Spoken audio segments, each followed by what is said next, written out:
স্বীকার করো, যেটা হচ্ছে মেনে নাও। তুমি ভাবছো তুমি কষ্টে আছো, এমনটা নয়। তুমি যাকে সুখী ভাবছো না, তোমার থেকেও বেশি দুঃখে সে আছে।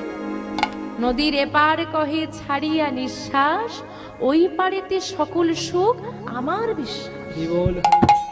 নদীর এপার ভাবছি ওই পাড়ের মানুষ বুঝি খুব ভালো আছে, আর ওই পাড়ের মানুষ এই পাড়টাকে দেখে ভাবছে এই পাড়ের মানুষ বুঝি খুব ভালো আছে। একজন মালিক এসি রুমে বসে আছে, ভালো জামা কাপড় পরে, বেশ শরীর স্বাস্থ্য রয়েছে, এসি রুমে বসে আছে। একদম রোগা লিকলিকে একটা ছেলে কর্মচারী ওই জিনিসপত্র এসেছে, ওই গাড়ি থেকে জিনিসপত্রগুলো নামিয়ে নিয়ে গোডাউনে গিয়ে রাখছে।